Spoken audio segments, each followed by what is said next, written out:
The Cowboys added another running back to the practice field in rookie Jaden Blue. The Dallas Cowboys running back competition is about to get another potential player in the mix. Running back Jaden Blue was cleared to return to practice for the Cowboys as part of his recovery from an ankle and foot bruise. Blue has not participated any of Dallas' first 2 preseason games after sustaining the injury in training camp in California. But the 5th-round pick of this year's draft from Texas is expected to get important reps against the Atlanta Falcons on Friday. What did Jaden Blue say about returning to the Cowboys?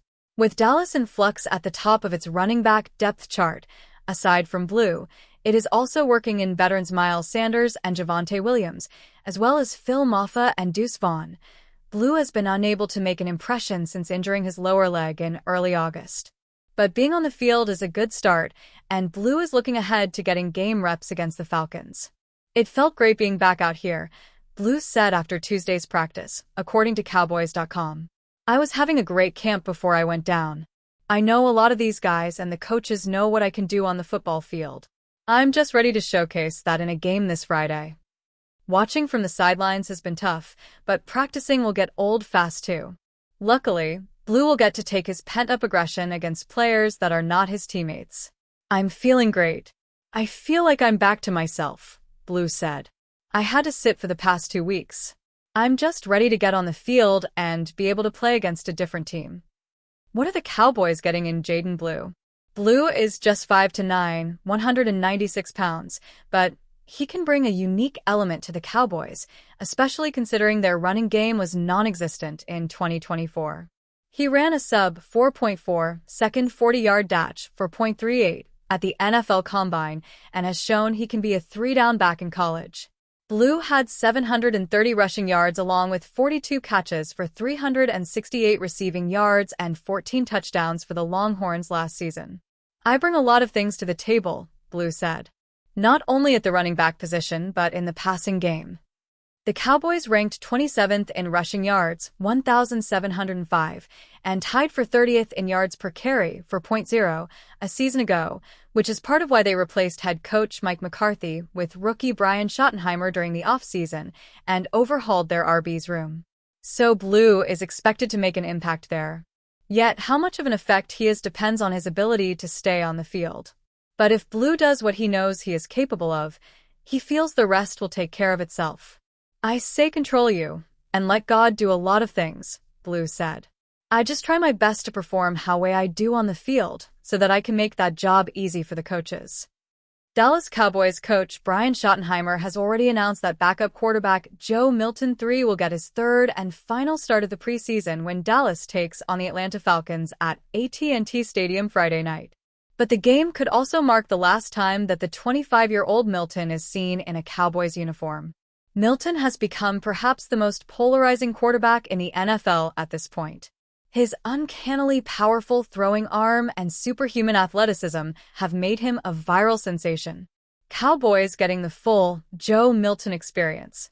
But the seemingly limitless promise of the 6'5", 256-pound quarterback's physical gifts inevitably give way to what his critics call the Joe Milton experience. That is, his seeming inability to grasp the fundamentals of playing the quarterback position despite owning all of the tools.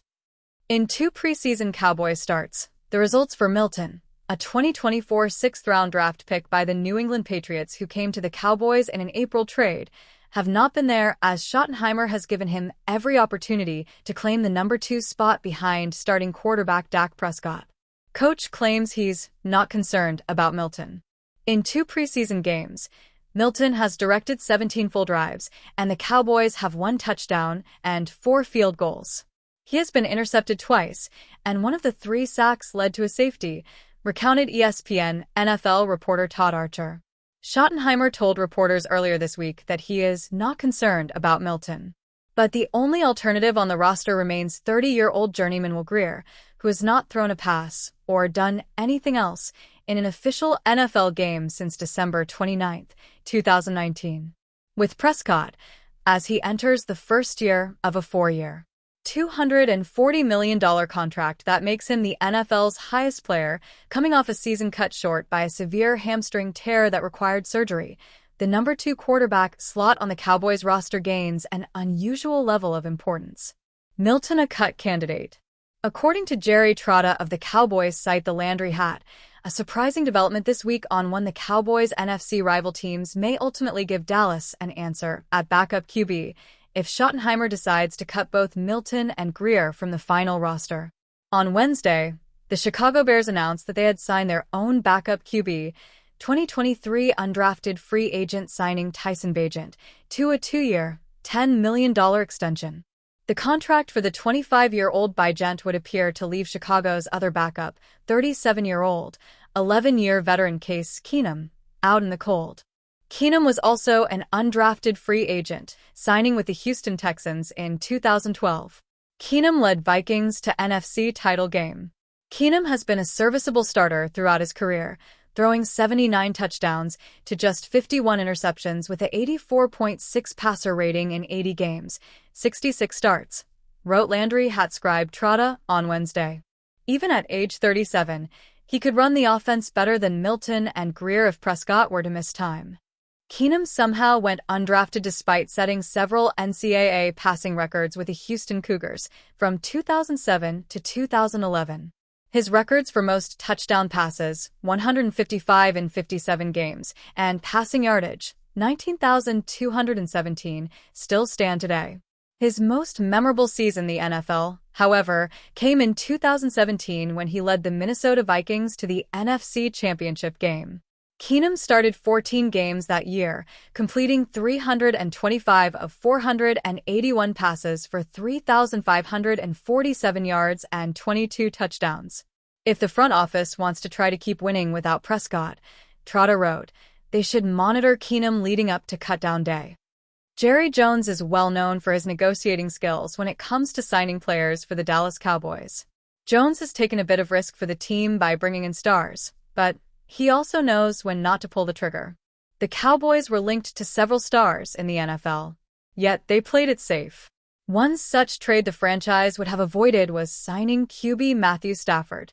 The Rams and Lions found common ground with Stafford's trade. However, that was a risk Jerry Jones was not willing to take.